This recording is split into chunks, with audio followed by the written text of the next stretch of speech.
തൃശൂർ രാഗം സുനിൽ വധശ്രമക്കേസിൽ പ്രതി റാഫേലിനെതിരെ lookout circular ഇറക്കി പോലീസ്. സുനിലുമായുള്ള സാമ്പത്തിക തർക്കത്തിൽ റാഫേൽ കൊട്ടേഷൻ കൊടുത്തെന്ന് പോലീസിന്റെ കണ്ടെത്തൽ.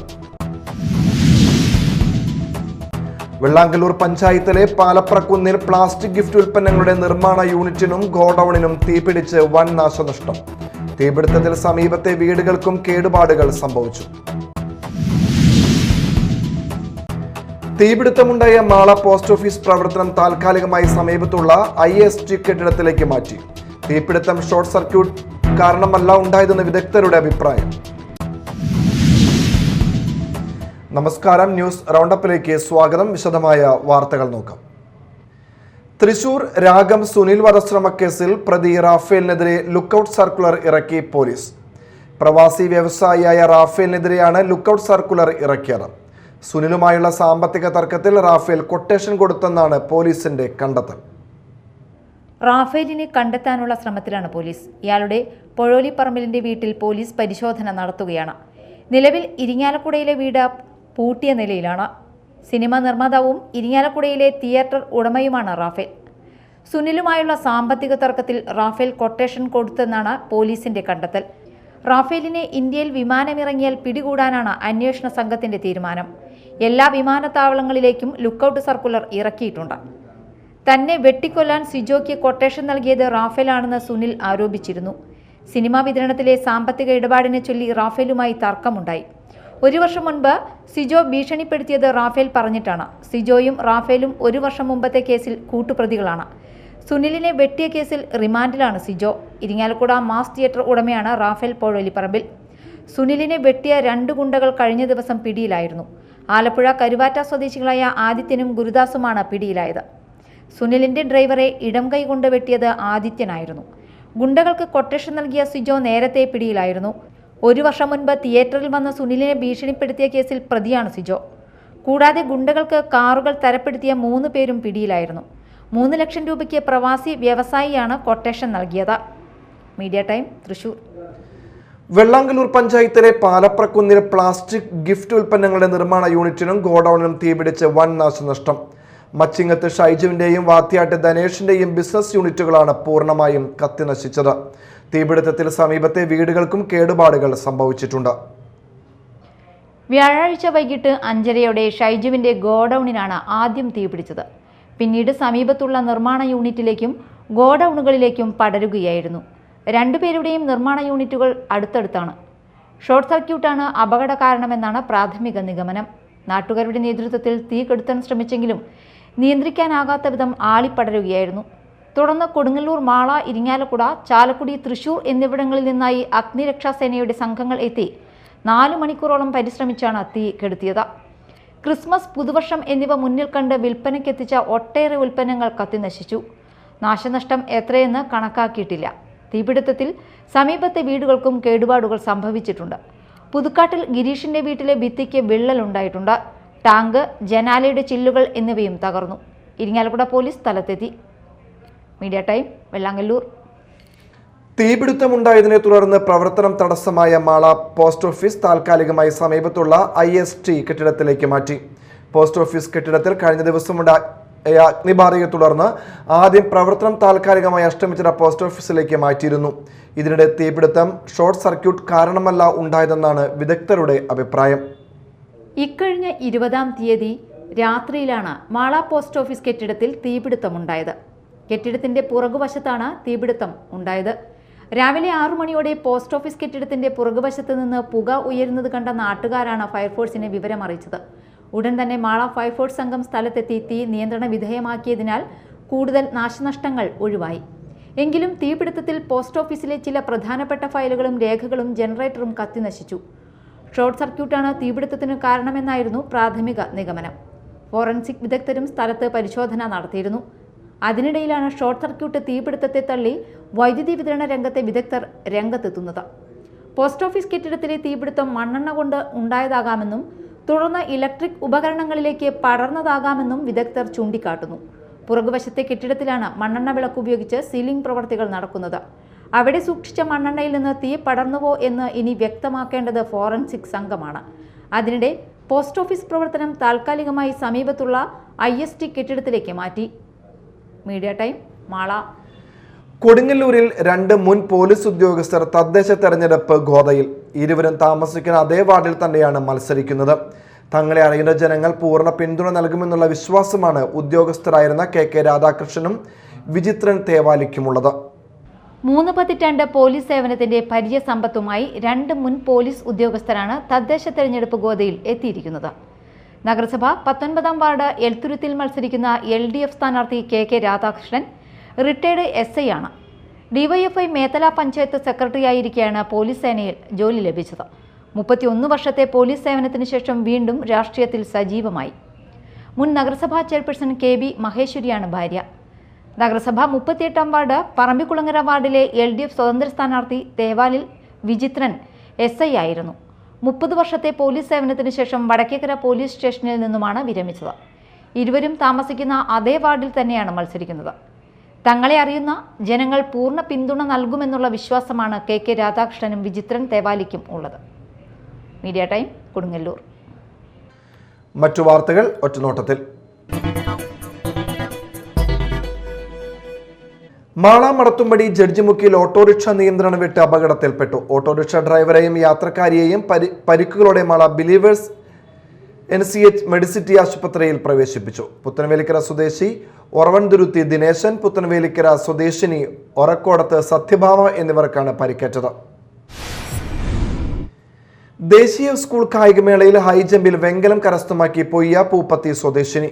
പൂപ്പത്തി ഇളംതോളി ടൈറ്റസ് സജിത ദമ്പതികളുടെ മകളായ സോണിയയാണ് ദേശീയ സ്കൂൾ കായികമേളയിൽ ഹൈജമ്പിൽ വെങ്കലം നേടിയത്.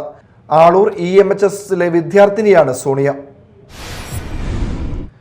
കുഴൂർ സുബ്രഹ്മണ്യ സ്വാമി ക്ഷേത്രത്തിലെ ഏകാദശി ഉത്സവത്തിന് കൊടിയേറി. ക്ഷേത്രം തന്ത്രി പട്ടംതുരുത്തി മേക്കാട് ശങ്കരൻ നമ്പൂതിരി കൊടിയേറ്റം നിർവഹിച്ചു. തുടർന്നുള്ള ദിവസങ്ങളിൽ ശീവേലി, ക്ഷേത്രകലകളുടെ അവതരണം, തിരുവാതിരക്കളി, വിളക്കെഴുന്നള്ളിപ്പ് എന്നിവ ഉണ്ടായിരിക്കും. ഏകാദശി ഉത്സവത്തിന്റെ ഭാഗമായി വെള്ളിയാഴ്ച മുതൽ ദേശീയ സംഗീത നൃത്തോത്സവം സംഘടിപ്പിക്കും. ഞായറാഴ്ച വൈകിട്ട് ക്ഷേത്ര മൂട്ടുപുറയിൽ ആനച്ചമയ പ്രദർശനം നടക്കും. ഡിസംബർ 1-നാണ് ഏകാദശി ഉത്സവം. ഏകാദശി ഉത്സവത്തിൽ 15 ആനകളെ അണിനിരത്തി ശീവേലിയും കാഴ്ചശീവേലിയും കുടമാറ്റവും നടക്കും. ത്രിതല പഞ്ചായത്ത് തെരഞ്ഞെടുപ്പിന്റെ ഭാഗമായി മാളയിൽ ഐക്യജനാധിപത്യ മുന്നണി സ്ഥാനാർത്ഥി സംഗമം നടന്നു. ബെന്നി ബെഹനാൻ MP സ്ഥാനാർത്ഥി സംഗമം ഉദ്ഘാടനം ചെയ്തു. ഇന്ന് കേരളത്തിലെ സാമൂഹ്യ ജീവിതത്തിൽ ഏറ്റവും കൂടുതൽ ചർച്ച ചെയ്യപ്പെട്ടുകൊണ്ടിരിക്കുന്ന വിഷയം ശബരിമലയുമായി ബന്ധപ്പെട്ടാണ്. ശബരിമല വിഷയം നമുക്കറിയാം, അതൊരു ക്ഷേത്രമായിട്ട് മാത്രമല്ല. ശബരിമല വിഷയം സംസ്ഥാനത്ത് ജനങ്ങളുടെ വിശ്വാസികളുടെ മനസ്സിലാക്കിയിരിക്കുന്ന മുറിവ് വളരെ വലുതാണ്. ആരാ ശബരിമലയിൽ കടന്നു നടത്തിയത്? ഏതെങ്കിലും കള്ളന്മാര് അയ്യപ്പസ്വാമി മറ്റേ കറുത്ത ഷർട്ടുകൊണ്ട് ക്ഷേത്രത്തിൽ പോയി 18-ാം പടി കയറി അവിടെ പൊട്ടിച്ചതല്ല. ശബരിമലയിൽ മോഷണം നടത്തിയത് ശബരിമല കാത്തു സൂക്ഷിക്കുന്നതിന് വേണ്ടി, അതിന്റെ സ്വത്തുക്കൾ കാത്തു സൂക്ഷിക്കുന്നതിന് വേണ്ടി നിയമപരമായി ചുമതലപ്പെടുത്തിയ ദേവസ്വം ബോർഡിന്റെ ആളുകളാണ് അവിടെ മോഷണം നടത്തിയിരിക്കുന്നത്. ഇത് വ്യാപകമായിട്ട് അറിയാം, എല്ലാവർക്കും അറിയാം. നമ്മളെ സംബന്ധിച്ചിടത്തോളം ജനങ്ങൾ ആ കാര്യത്തിൽ വളരെയേറെ പ്രതിഷേധം ഈ ഗവൺമെന്റിനോടുണ്ട്. തുടക്കത്തിൽ ഒരു പറഞ്ഞ് ഞങ്ങളും ചെയ്തിട്ടില്ലാന്ന്. അപ്പൊ പോറ്റിയാണ്, പോറ്റി ഞങ്ങളുമായിട്ട് പോറ്റിയെ പിടിച്ച പോറ്റി പറഞ്ഞതെന്താ? ഞാൻ മാത്രമല്ല, മുരാരി ബാബുവിനുണ്ട്. Mala block Congress president NS Vijayan അധ്യക്ഷത വഹിച്ചു. AA Ashraf, Soy Kolenchery, PT Jose, VA Abdul Kareem, Sajan Kodiyan, TM Nasar തുടങ്ങിയവർ സംസാരിച്ചു. അന്നമനട വെണ്ണൂർ സഹകരണ ബാങ്ക് സെക്രട്ടറി ED സാബുവും ജീവനക്കാരും ചേർന്ന് വ്യാജരേഖ ചമച്ച് വായ്പ തട്ടിപ്പ് നടത്തി കടക്കണിയിലാക്കിയെന്ന ആരോപണവുമായി മേലടൂർ കൂട്ടാലപ്പറമ്പിൽ കുമാരനും കുടുംബവും പ്രതിഷേധ സത്യാഗ്രഹം നടത്തി. തുടർന്ന് കുമാരന്റെ സമരത്തിന് ഐക്യദാർഢ്യം പ്രഖ്യാപിച്ച് പ്രാദേശിക CPM നേതാക്കളും വന്നെത്തി.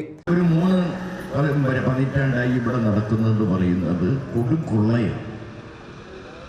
കണ്ണടച്ച് കൊള്ള ചെയ്യുന്ന ഒരു ടീം. അവർക്ക് ആരോടും സ്നേഹമില്ല, കോൺഗ്രസിനോടും ഇല്ല. കോൺഗ്രസിനാണെങ്കിലും ഇതിന്റെ മണ്ഡലം കമ്മിറ്റിക്ക് കിടക്കുന്ന ആളുകൾക്ക് ജാതിയിൽ ആളെ കിട്ടുന്നു. പ്രകടനത്തിന് പോകണം. നിങ്ങൾ കോൺഗ്രസിന്റെ അന്നമേളയിൽ പ്രകടനം നോക്കിക്കും. അന്നമേള പ്രകടനത്തിന് വരുന്നത് 3 പേരുടെ പേരിൽ 3 സഹകരണ സംഘമുണ്ട്. ഒന്ന് രവി നമ്പൂരിയുടെ സഹകരണ സംഘം. ആ സഹകരണ സംഘത്തിലെ എല്ലാ ജീവനക്കാരും വരും. പിന്നെ അന്നമേള സഹകരണ സംഘത്തിലെ എല്ലാ ജീവനക്കാരും വരും. വെണ്ണൂർ സഹകരണ സംഘത്തിലെ എല്ലാ ജീവനക്കാരും അവരാണ് ഈ പ്രകടനത്തിന്റെ ആളുകൾ. ഇവര് കറവ പശുവിനെ പോലെ ഈ 3 സഹകരണ സംഘങ്ങളും ചേർന്ന് നാടിനെ ജനങ്ങളെ കൊള്ളയടിക്കുകയാണ്. T Sasheendran, advocate V Jayaraman, T K Satheesan, Shyamala Ayyappan, Sreejith Plassery, മറ്റൊരു തട്ടിപ്പിനിരയായ ടി കലേഷ് എന്നിവർ സംസാരിച്ചു. അതിനിടെ E D Sabu, Justin, Deepu, Manoj എന്നിവരുടെ മുൻകൂർ ജാമ്യാപേക്ഷ തൃശൂർ പ്രിൻസിപ്പൽ ജില്ലാ കോടതി തള്ളി ഉത്തരവായി.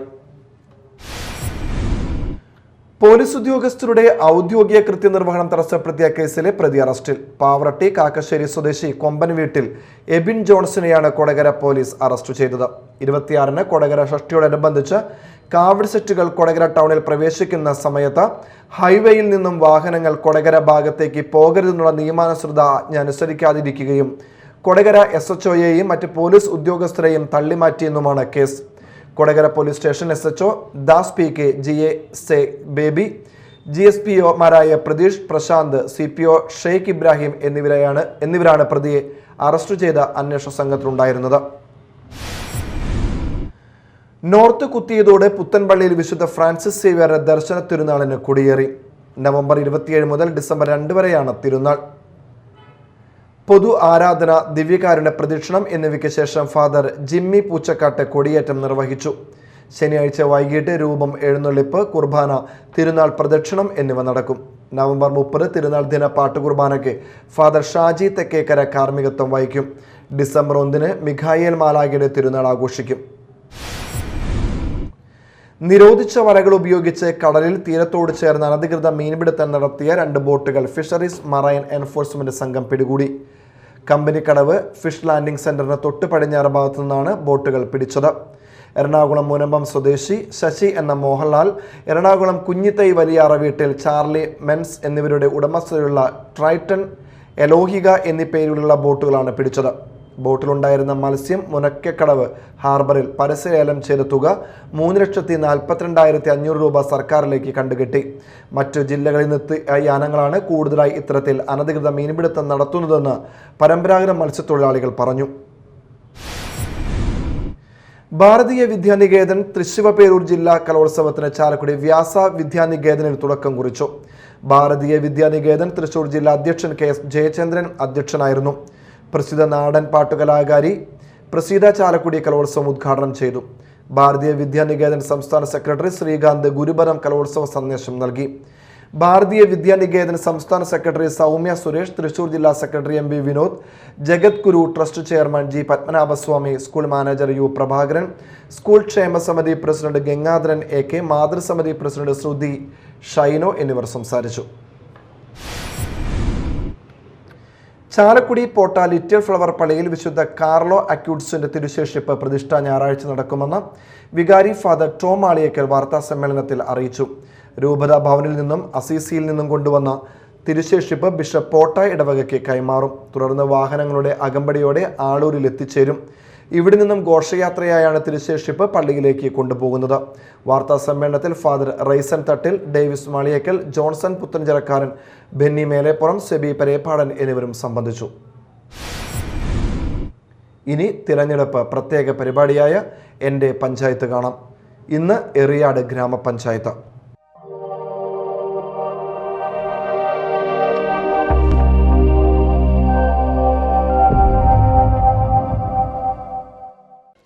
നമസ്കാരം.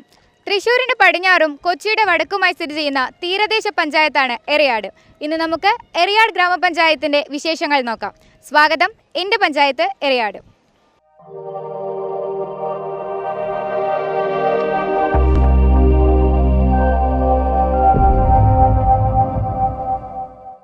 കൊടുങ്ങല്ലൂർ താലൂക്കിൽ മതിലകം ബ്ലോക്കിലാണ് 16.75 ചതുരശ്ര കിലോമീറ്റർ വിസ്തീർണമുള്ള എറിയാട് ഗ്രാമപഞ്ചായത്ത് സ്ഥിതി ചെയ്യുന്നത്. കിഴക്ക് കൊടുങ്ങല്ലൂർ നഗരസഭ, പടിഞ്ഞാറ് അറബിക്കടൽ, വടക്ക് എടവിലങ്ങ് പഞ്ചായത്ത്, തെക്ക് പെരിയാർ എന്നിങ്ങനെയാണ് എറിയാടിൻ്റെ അതിരുകൾ. Market west, market east block, Thiruvallur, Kattakulam, Athani, Madavana, Eriyad, industrial, Cheraman, Krishibhavan, temple, society, TTI, church, Azhikode jetty, Munakkal, Vakachal, Menon Bazar, കടപ്പുറം, ഹോസ്പിറ്റൽ, ഡിസ്പെൻസറി, ആറാട്ടുവഴി എന്നിങ്ങനെയാണ് 23 വാർഡുകൾ. ചരിത്രമെടുത്ത് പരിശോധിച്ചാൽ എറിയാട് പ്രാചീന മുസിരീസ് നഗരവുമായി ബന്ധപ്പെട്ട ഒരു പ്രാദേശിക കേന്ദ്രമായിരുന്നു. ഈ പ്രദേശം റോമൻ, അറബിയൻ, ഗ്രീക്ക്, ചൈനീസ് തുടങ്ങിയവരുമായി വ്യാപാര ബന്ധം പുലർത്തിയിരുന്നു.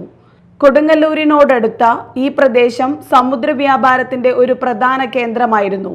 സ്വാതന്ത്ര്യ സമരത്തിൽ എറിയാടിനും പങ്കുണ്ടായിരുന്നു. ദേശീയ പ്രസ്ഥാനങ്ങളുമായി ബന്ധപ്പെട്ട് നിരവധി നേതാക്കൾ ഇവിടെ പ്രവർത്തിച്ചിരുന്നു. 1954 പഞ്ചായത്ത് സ്ഥാപിതമായി. ഏറെ വർഷങ്ങളായി, ഏതാണ്ട് 20 വർഷമായി LDF ആണ് പഞ്ചായത്ത് ഭരിക്കുന്നത്.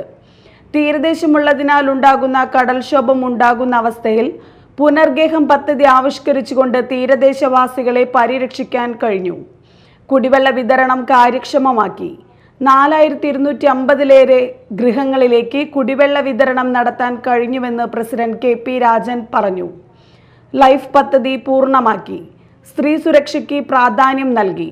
യുവജനങ്ങൾക്കും കുട്ടികൾക്ക്, മത്സ്യത്തൊഴിലാളികൾക്ക് പ്രത്യേക പദ്ധതി എന്നിവ രൂപീകരിച്ചുകൊണ്ട് പണം എത്തിക്കാനായി.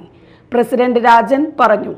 ഈ ഗ്രാമപഞ്ചായത്തിൻ്റെ ഭരണസാരഥ്യം ഏറ്റെടുക്കുന്ന സമയത്ത് കോവിഡിൻ്റെ അതിരൂക്ഷമായ വ്യാപനം, ആ ഒരു സമയത്താണ് ഭരണസാരഥ്യം ഏറ്റെടുക്കുന്നത്. തുടർന്ന് ഇതൊരു തീരദേശ ഗ്രാമപഞ്ചായത്തായതുകൊണ്ട് ആ സമയത്ത് കോവിഡിൻ്റെ കാലത്ത് തന്നെ കടൽക്ഷോഭം അതിരൂക്ഷമായിരുന്നു. അങ്ങനെ കടലും കോവിഡും ഒരുമിച്ച് വന്ന ഒരു കാലമാണ് 1.5 വർഷക്കാലം ഈ ഭരണസമിതിക്ക് നേരിടേണ്ടി വന്നിട്ടുള്ളത്. തുടർന്ന് ആ ഭാഗത്തുണ്ടായിട്ടുള്ള, തീരദേശത്തുണ്ടായിട്ടുള്ള പ്രശ്നങ്ങൾ, കൂടുതൽ ആളുകളെ അവിടെ നിന്ന് ഒഴിപ്പിക്കേണ്ടി വന്നൊരു സാഹചര്യം ഉണ്ടായി. 50 മീറ്ററിനുള്ളിൽ താമസിച്ചിരുന്ന മുഴുവൻ ആളുകളെയും 4.5 കിലോമീറ്റർ എറിയാട് ഗ്രാമപഞ്ചായത്തിലെ 4.5 കിലോമീറ്ററിനുള്ളിൽ ഉള്ള ആളുകളെ മുഴുവൻ മാറ്റിപ്പാർപ്പിച്ചു. സംസ്ഥാന സർക്കാരിൻ്റെ പുനർഗേഹം പദ്ധതി പ്രകാരമാണ് അത് നടത്തിയത്. ഇവിടെ ഗ്രാമപഞ്ചായത്തും MLAയും ചേർന്നാണ് അതിന് നേതൃത്വം നൽകിയത്. ഏതാണ്ട് 150-ലധികം ആളുകളെ ആ രീതിയിൽ മാറ്റി താമസിപ്പിക്കാനായിട്ട് പറ്റിയിട്ടുണ്ട്. പിന്നീടുള്ള കാലത്ത് കടൽ ഭിത്തി, കടൽ തീരം സുരക്ഷിതാക്കുന്നതിൻ്റെ ഭാഗമായി ജിയോ ബാഗ് സ്ഥാപിച്ച് പിന്നീടുള്ള കാലങ്ങളിൽ കുറവായിരുന്നു കടൽക്ഷോഭം. പിന്നെ ഗ്രാമപഞ്ചായത്തിന് നേരത്തെ പറഞ്ഞ പോലെ തീരദേശ പഞ്ചായത്ത് എന്നുള്ള നിലയ്ക്ക് കുടിവെള്ളക്ഷാമം അതിരൂക്ഷമായി അനുഭവപ്പെട്ടൊരു പഞ്ചായത്താണ്. സുനാമി, ഓക്കി, ടൗട്ട്, ചുഴലിക്കാറ്റ്, ഇടയ്ക്കിടയ്ക്കുണ്ടാകുന്ന സൈക്ലോണുകൾ എല്ലാം ഈ പഞ്ചായത്തിനെ ബാധിച്ചിട്ടുണ്ട് എന്നുള്ളതാണ്. ജില്ലയിൽ ഓക്കി രൂക്ഷമായി ബാധിച്ചത്, സുനാമി രൂക്ഷമായി ബാധിച്ചതും ഈ ഗ്രാമപഞ്ചായത്തിനെ തന്നെയാണ്. അതുകൊണ്ട് തന്നെ ഒരുപാട് പ്രതിസന്ധികളെ നേരിടേണ്ടി വന്നിട്ടുണ്ട്. അപ്പോൾ നമുക്കുണ്ടായിരുന്ന ജലം, കുടിക്കാനുള്ള വെള്ളം, അതിൻ്റെ സാധ്യതകൾ, സോഴ്സുകളെല്ലാം നഷ്ടപ്പെടുന്നൊരു സാഹചര്യം ഉണ്ടായി. കുടിവെള്ളത്തിനായി വാട്ടർ അതോറിറ്റിയുടെ ജലത്തിനെ തന്നെ ആശ്രയിക്കേണ്ട ഒരു സാഹചര്യമുണ്ട്. വെള്ളം വരുന്ന സമയങ്ങളിൽ പാതിരാക്കായാലും പുലർച്ചെയായാലും നമ്മുടെ അമ്മമാർ, സഹോദരിമാരെല്ലാം പൈപ്പിൻ ചുവട്ടിൽ, അത് വെള്ളം ഏത് സമയത്താണ് വരുന്നത് ആ സമയത്ത് പൈപ്പിൻ ചുവട്ടിൽ ചെല്ലുന്നൊരു സാഹചര്യം. അത് അവരുടെ ഉറക്കം, മറ്റു കാര്യങ്ങളിലൊക്കെ കാര്യമായ ബുദ്ധിമുട്ടുകളും പ്രശ്നങ്ങളും എല്ലാം ഉണ്ടായിരുന്നു. ഇപ്പം ഈ കഴിഞ്ഞ 4.5 കൊല്ലത്തിനുള്ളിൽ എറിയാട് ഗ്രാമപഞ്ചായത്തിലെ എല്ലാ പൊതു ടാപ്പുകളും ഗ്രാമപഞ്ചായത്ത് എടുത്തു മാറ്റി എന്ന് പറഞ്ഞാൽ അതിനൊരു ബദൽ സംവിധാനം എല്ലാ വീടുകളിലേക്കും കുടിവെള്ളം എത്തിച്ചു. ഏതാണ്ട് 4250-ലേറെ ഗാർഹിക കണക്ഷനുകൾ സൗജന്യമായി ജലജീവൻ മിഷനിലൂടെ കേന്ദ്ര സർക്കാർ, കേരള സർക്കാർ, തദ്ദേശ സ്വയംഭരണ വകുപ്പിൻ്റെയൊക്കെ, ഗ്രാമപഞ്ചായത്തിൻ്റെയൊക്കെ സഹകരണത്തോട് ഇന്നിപ്പോൾ എറിയാട് ഗ്രാമപഞ്ചായത്തിലെ തീരദേശ ഗ്രാമങ്ങളിൽ, തീരദേശ വാർഡുകളിലും എല്ലാ വീടുകളിലും ഹൗസ് കണക്ഷൻ, ഗാർഹിക കണക്ഷൻ എത്തി എന്നുള്ളത് ഗ്രാമപഞ്ചായത്തിനേറെ അതിയായ സന്തോഷം നൽകുന്നൊരു കാര്യമാണ്. ഇന്ന് പാതിരാക്ക് പുലർച്ചയ്ക്കൊന്നും വെള്ളമെടുക്കാനായിട്ട് പൈപ്പിൻ ചൂട്ടിലേക്ക് പോകേണ്ട സാഹചര്യം ഉണ്ടായില്ല. ലൈഫ് ഭവന പദ്ധതിയിൽ ഉൾപ്പെട്ട 900-ലധികം ആളുകൾ, ഭവനരഹിതരായ ആളുകൾ, ഭവനരഹിതരും ഭൂരഹിതരുമുണ്ട്. അതിൽ ഭവനരഹിതരായ 970 ആളുകളിൽ ബാക്കി വന്ന 700 ചില്ലാനം ആളുകൾ, 100ഓളം വരുന്ന ആളുകളെ, മുഴുവൻ ആളുകളെയും, ലൈഫ് ലിസ്റ്റിലെ മുഴുവൻ ആളുകളെയും വിളിച്ച് അവരെ കൊണ്ട് എഗ്രിമെൻ്റ് വെപ്പിക്കാനുള്ള എല്ലാ തയ്യാറെടുപ്പുകളും കഴിഞ്ഞ മാർച്ച് 26-ാം തീയതി പൂർണ്ണമാക്കിയ ലിസ്റ്റ്, ഭവനരഹിതരുടെ ലിസ്റ്റ് ഏതാണ്ട് പൂർണ്ണമായി കഴിഞ്ഞു എന്നുള്ളത്. കാലത്തിൻ്റെ ഒരു കാലം ആവശ്യപ്പെടുന്ന ചില പദ്ധതികൾ ഈ ഭരണസമിതിക്ക് ഏറ്റെടുക്കാനായിട്ട് കഴിഞ്ഞിട്ടുണ്ട്. അതിൽ നമ്മുടെ സ്ത്രീകളെ സംബന്ധിക്കുന്ന ആരോഗ്യപരമായിട്ടുള്ള കുറേയേറെ പ്രൊജക്റ്റുകൾ, ഏതാണ്ട് 1000-ലധികം ആളുകളെ സ്ത്രീകൾക്ക് സൗജന്യ യോഗ പരിശീലനം നൽകാനായിട്ട് കഴിഞ്ഞിട്ടുണ്ട്.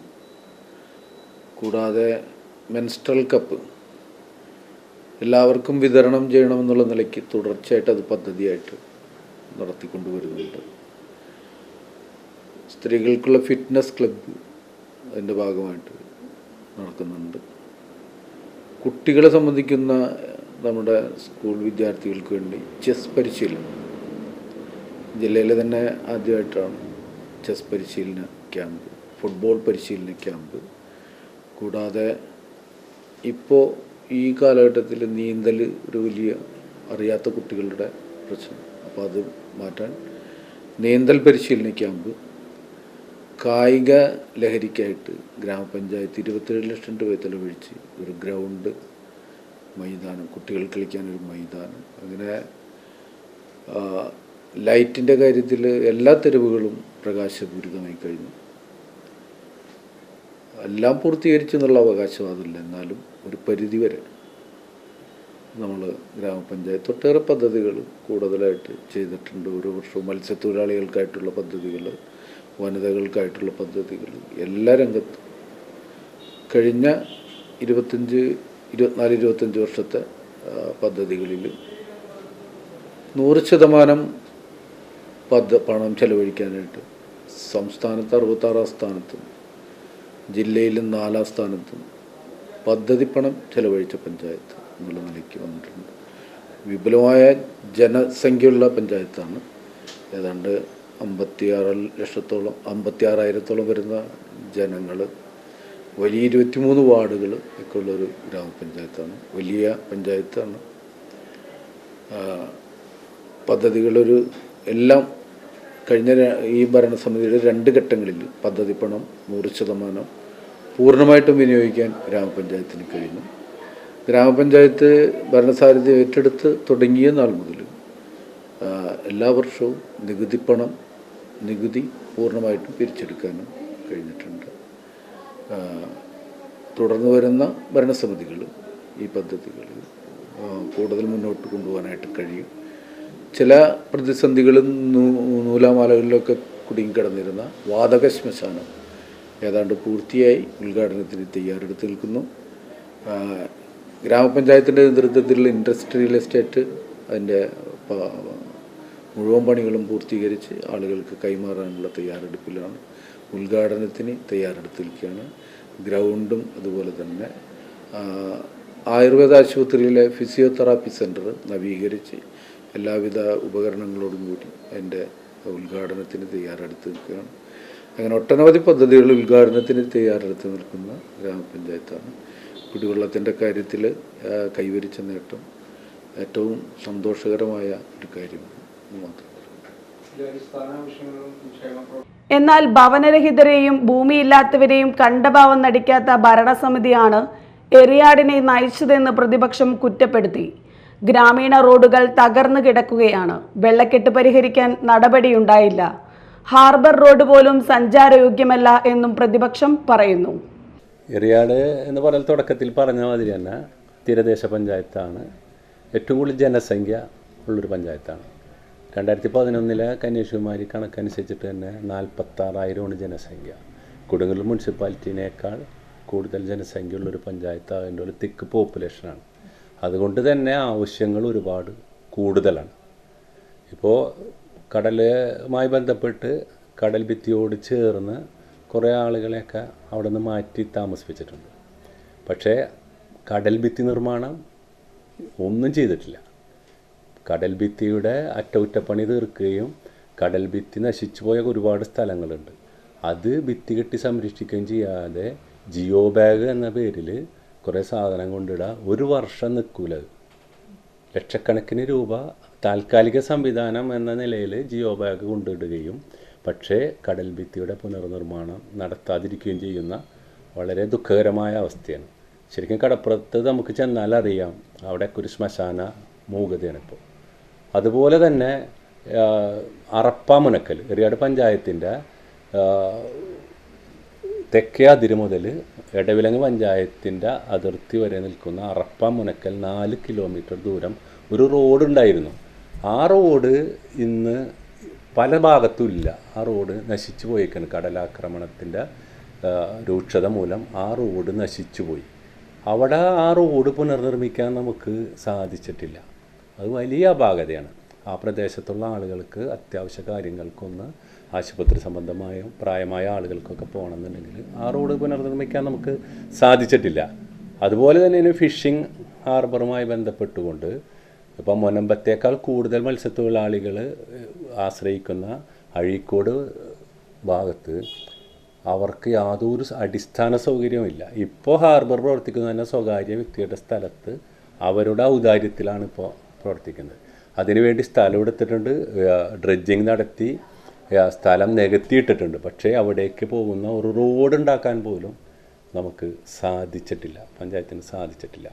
അപ്പോൾ മത്സ്യത്തൊഴിലാളികൾക്ക് ഏറ്റവും അത്യാവശ്യം ഒരു സാധനമാണ് ഹാർബർ. അതിലേക്ക് കൊണ്ടുവരാൻ നമുക്ക് യാതൊന്നും സാധിച്ചിട്ടില്ല. അഴീക്കോട് നിങ്ങൾക്കൊക്കെ അറിയാവുന്ന പോലെ അഴീക്കോട് മത്സ്യത്തൊഴിലാളികൾ ഉൾപ്പെടെ 100 കണക്കിന് ആളുകൾ വന്നു പോകുന്ന സ്ഥലത്ത് ഒരു പൊതു ശൗചാലയം പോലും നമുക്ക് ഉണ്ടാക്കാൻ സാധിച്ചിട്ടില്ല. അതൊക്കെ വളരെ വലിയ കുറവ് തന്നെയാണ്. പിന്നെ പഞ്ചായത്തിൻ്റെ മറ്റ് കാര്യങ്ങൾ സാധാരണ ജനങ്ങളെ സംബന്ധിച്ചിടത്തോളം ഭവനരഹിതർ ഒരു 900ഓളം ഭവനരഹിതർ ഇവിടെയുണ്ട്. ലൈഫ് ഭവന പദ്ധതി പ്രകാരം അവരിൽ നിന്ന് അപേക്ഷ മേടിച്ച് അതിൻ്റെ സംവിധാനങ്ങളൊക്കെ കഴിഞ്ഞ് അന്വേഷണമൊക്കെ കഴിഞ്ഞിട്ട് ഇപ്പോൾ 2020 ലിസ്റ്റ് പ്രസിദ്ധീകരിക്കുന്നത്. ഇപ്പോൾ ഈ 4 വർഷം കൊണ്ട് നമുക്കൊരു 75ഓളം ആളുകൾക്ക് മാത്രമാണ് മുഴുവൻ ഫണ്ടും കൊടുക്കാൻ സാധിച്ചിട്ടുള്ളത്. ഒന്ന് ആലോചിച്ച് നോക്കണം. ഇപ്പോൾ അതിൽ 500 പേർക്ക് നമ്മൾ എഗ്രിമെൻറ്റ് വെപ്പിച്ചിട്ടുണ്ടെന്ന് പറയുന്നു. എഗ്രിമെൻറ്റ് വെച്ച ആളുകൾക്കും 1-ാം ഗഡു പോലും ലഭിച്ചിട്ടില്ല. ആളുകൾ പെര പൊളിച്ചിട്ട് തറ കെട്ടിയ പൈസ പോലും കൊടുക്കാൻ പഞ്ചായത്തിനെ കൊണ്ട് സാധിച്ചിട്ടില്ല. ഭവനരഹിതരെ സംബന്ധിച്ചിടത്തോളം മുൻകാലങ്ങളിലൊക്കെ ഗ്രാമസഭയിൽ നമ്മൾ അപേക്ഷ കൊടുക്കുക 5, 6, 7, 8 പേർക്ക് ഒരു വർഷം കൊടുക്കാൻ പറ്റും. അപ്പോൾ ഒരു 5 വീട് ഒരു വർഷം കൊടുത്തിരുന്നെങ്കിൽ 4 വർഷം കൊണ്ട് നമുക്കൊരു 20 വീട് ഒരു വാർഡിൽ കൊടുക്കുമ്പോൾ 20 × 23 എത്രയോ വീടുകൾ നമുക്ക് മുമ്പ് ലൈഫ് ഭവന പദ്ധതി വരുന്നതിന് മുമ്പ് നമുക്ക് കൊടുക്കാൻ സാധിച്ചിരുന്നു. ഞാൻ കൊടുത്തിട്ടുണ്ട്. ഞാൻ അതിനു മുമ്പ് മെമ്പറായിട്ടുള്ള ഒരാളാണ്. അപ്പോൾ ഭവനരഹിതർ, പിന്നെ ഭൂമിയില്ലാത്ത ഒട്ടേറെ ആളുകളുണ്ട്. അതിന് ലിസ്റ്റ് നമ്മൾ റെഡിയാക്കി ലൈഫിൽ തന്നെ ഭവനരഹിതരെന്നുള്ളൊരു ലിസ്റ്റുണ്ട്. ആ ലിസ്റ്റിൽ ഒരാൾക്ക് പോലും ഈ ഭരണസമിതിയുടെ കാലത്ത് ഈ ലിസ്റ്റ് വന്നിട്ടുള്ള ലിസ്റ്റിൽ 2020 ലിസ്റ്റിൽ ഒരാൾക്ക് പോലും കൊടുക്കാൻ സാധിച്ചിട്ടില്ല. 4 ആൾക്ക് കൊടുത്തിട്ടുണ്ട്. സത്യസന്ധമായിട്ട് പറഞ്ഞാൽ 4 ആൾക്ക് കൊടുത്തു. അത് പഴയ ലിസ്റ്റിലെ 4 ആൾക്കാണ് ഈ ഭരണസമിതി വന്നതിന് ശേഷം കൊടുത്തത്. അപ്പോൾ അതിന് സാധിച്ചിട്ടില്ല. അങ്ങനെ ഈ അടിസ്ഥാനപരമായിട്ട് നമ്മൾക്ക് ഇനിയും ഒട്ടേറെ മുന്നോട്ട് പോകേണ്ടതുണ്ട്. പദ്ധതി വിഹിതം ചെലവഴിക്കുന്ന കാര്യത്തിൽ പഞ്ചായത്ത് മുൻപിൽ തന്നെയാണ്. അതിൽ ഞങ്ങൾ എല്ലാവരും ഒറ്റക്കെട്ടായി നിന്ന് കക്ഷി രാഷ്ട്രീയത്തിൻ്റെ വേറൊരൊന്നും കണക്കാക്കാതെ എല്ലാവരുടെ പിന്തുണയും ഞങ്ങളുടെ ഭാഗത്തു നിന്നും കൂടി ഉണ്ടായതുകൊണ്ടാണ് നമുക്ക് ആ രംഗത്ത് നമുക്ക് മുന്നേറാൻ കഴിഞ്ഞിട്ടുള്ളത്. ഉദ്യോഗസ്ഥരും അവരുടേതായ പങ്ക് വഹിച്ചിട്ടുണ്ട്. പിന്നെ എറിയാട് പഞ്ചായത്ത് ഏറ്റവും പ്രധാനപ്പെട്ട റോഡുകളിലൊന്നാണ് ചേരമാൻ തിരുവള്ളൂർ റോഡ്. എറിയാട് ചന്തപ്പുര റോഡ് പോലെ, പേബസാറ് പടാകുളം റോഡ് പോലെ ഏറ്റവും പ്രധാനപ്പെട്ട റോഡാണ് ചേരമാൻ തിരുവള്ളൂർ റോഡ്. അത് ആകെ വളരെ തുച്ഛ സ്ഥലങ്ങളിലേ നമുക്ക് സഞ്ചാരയോഗ്യമാക്കാൻ സാധിക്കുന്നുള്ളൂ. ഓരോ കൊല്ലം കുറേശ്ശായിട്ട് പോരും. അതൊന്നും പൂർണ്ണമായി തോന്നുന്നില്ല.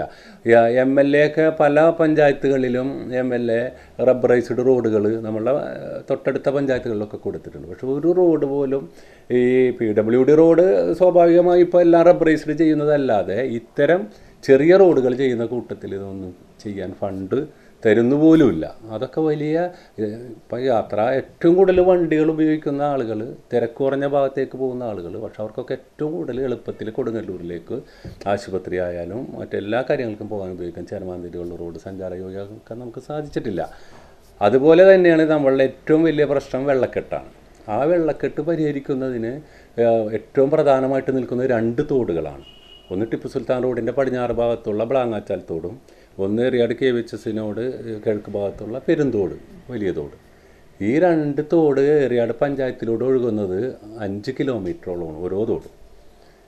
ഇത് ഇത്രയും കൊല്ലം ഇവർ ഭരിച്ചിട്ടും ഇപ്പോൾ 20 കൊല്ലമായി തുടർച്ചയായിട്ട് ഇവർ ഭരിക്കുന്നു.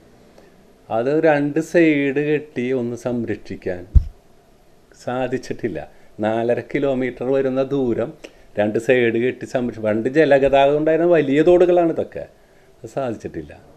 പിന്നെ ഉള്ളതെന്ന് പറഞ്ഞു കഴിഞ്ഞാൽ നമ്മളുടെ മാടൻ FHC, അത് കൊടുങ്ങല്ലൂർ ബ്ലോക്ക് പഞ്ചായത്തിൻ്റെ കീഴിലുണ്ടായിരുന്നൊരു സ്ഥാപനമാണ്. ആ സ്ഥാപനം കൊടുങ്ങല്ലൂർ ബ്ലോക്ക് പഞ്ചായത്ത് ഇടതുപക്ഷ മുന്നണിയുടെ നയപരമായ തീരുമാനപ്രകാരം ഇല്ലാതായപ്പോൾ അത് മതിലകം ബ്ലോക്ക് പഞ്ചായത്തിൻ്റെ കീഴിലേക്ക് വന്നു. ഒരു ബ്ലോക്ക് പഞ്ചായത്തിൽ ഒരു FHC എന്നുള്ളത് PHC എന്നുള്ളത് കൊണ്ട് അവർ കുറ്റിലക്കടവ് PHCക്കാണ് എല്ലാ സംവിധാനങ്ങളും ചെയ്തുകൊണ്ടിരിക്കുന്നത്. ഇതിപ്പോൾ നാഥനില്ലാത്തൊരവസ്ഥയിലാണ് ഈ മാടവന പ്രൈമറി ഹെൽത്ത് സെൻറ്റർ മാറിക്കൊണ്ടിരിക്കുന്നത്. എറിയാട് ഗ്രാമപഞ്ചായത്ത് പദ്ധതി വിധത്തിൽ നിന്നൊക്കെ കുറേയൊക്കെ ചിലവഴിക്കുന്നുണ്ടെങ്കിലും അവിടെ കിടത്തി ചികിത്സ ഉണ്ടായിരുന്ന സ്ഥലമാണ്. ഏറ്റവും കൂടുതൽ കണ്ണോപ്പറേഷൻ നടത്തിയിരുന്ന സ്ഥലമാണ്. ഏറ്റവും കൂടുതൽ ഡെലിവറി നടന്നിരുന്ന ഒരു സ്ഥലമാണ് മാടവന പ്രൈമറി ഹെൽത്ത് സെൻറ്റർ. ഇന്ന് അതൊക്കെ നാമാവശേഷമായിക്കൊണ്ടിരിക്കുന്നു. ഞങ്ങൾ 2000 ഞങ്ങൾ UDF കോൺഗ്രസ് ഭരിച്ചപ്പോഴാണ് എറിയാട് ഒട്ടേറെ സ്ഥലങ്ങൾ ഏറ്റെടുത്തുകൊണ്ട് പഞ്ചായത്ത് സ്ഥലം ഏറ്റെടുത്തുകൊണ്ട് നമ്മൾ പദ്ധതികൾ കൊണ്ടുവന്നു. വാട്ടർ ടാങ്കുകൾ പേബസാറ് കിഴക്കുവശമുള്ള വാട്ടർ ടാങ്ക് സ്ഥാപിച്ചു. പണി തുടങ്ങി അന്ന്. അതുപോലെ തന്നെ കൃഷിഭവൻ സ്ഥാപിക്കാൻ സ്ഥലം ഏറ്റെടുത്ത്, മൃഗാശുപത്രി സ്ഥാപിക്കാനുള്ള സ്ഥലം ഏറ്റെടുത്ത്, ആശ്രയ ഭവന പദ്ധതിയുടെ അവിടെ സ്ഥലം ഏറ്റെടുത്തു, വാട്ടർ ടാങ്ക് പണിതു. ഇന്നിപ്പോൾ കമ്മ്യൂണിറ്റി ഹാളിരിക്കുന്ന സ്ഥലം ഞങ്ങൾ 2000 ഇരുന്നപ്പോൾ വാങ്ങിച്ചിട്ടുള്ളതാണ്. അങ്ങനെ ചുരുങ്ങിയ കാലം കൊണ്ട് ഞങ്ങൾ ഒട്ടേറെ ക്ഷേമപ്രവർത്തനങ്ങൾ ഇവിടെ നടത്തിയിട്ടുണ്ട്. അത് വെച്ച് നോക്കുമ്പോൾ പദ്ധതി വിഹിതം ചെലവഴിക്കുന്നു എന്നുള്ളതല്ലാതെ മറ്റ് പദ്ധതികൾ കൊണ്ടുവന്നുകൊണ്ട് നമ്മളുടെ പ്രദേശത്തിന് അനുയോജ്യമായ തരത്തിൽ വികസനത്തിന് കൊണ്ടുവരുന്നതിൽ സമ്പൂർണ്ണ പരാജയം തന്നെയാണ്. മത്സ്യത്തൊഴിലാളികൾ ഏറെയുള്ള പഞ്ചായത്ത്, ജനസാന്ദ്രത കൂടിയ പഞ്ചായത്ത്, വാർഡുകളുടെ എണ്ണത്തിലും വർധന.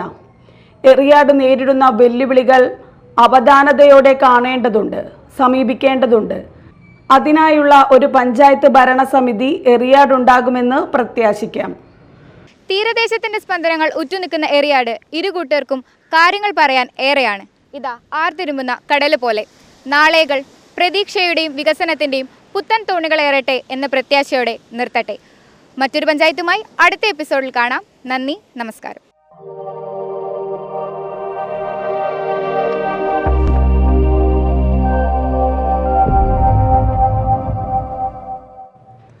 പ്രധാന വാർത്തകൾ വീണ്ടും. തൃശൂർ രാഗം സുനിൽ വധശ്രമ കേസിൽ പ്രതി റാഫേലിനെതിരെ ലുക്കൌട്ട് സർക്കുലർ ഇറക്കി പോലീസ്. സുനിലുമായുള്ള സാമ്പത്തിക തർക്കത്തിൽ റാഫേൽ കൊട്ടേഷൻ കൊടുത്തെന്ന് പോലീസിന്റെ കണ്ടെത്തൽ.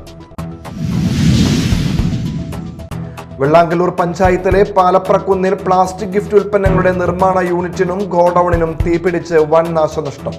തീപിടുത്തത്തിൽ സമീപത്തെ വീടുകൾക്കും കേടുപാടുകൾ സംഭവിച്ചു. തീപിടുത്തമുണ്ടായ മാള പോസ്റ്റ് ഓഫീസ് പ്രവർത്തനം താൽക്കാലികമായി സമീപത്തുള്ള IST കെട്ടിടത്തിലേക്ക് മാറ്റി. തീപിടുത്തം ഷോർട്ട് സർക്യൂട്ട് കാരണമല്ല ഉണ്ടായതെന്ന് വിദഗ്ധരുടെ അഭിപ്രായം. ഇതോടെ ന്യൂസ് റൗണ്ട് അപ്പ് സമാപിച്ചു. നമസ്കാരം.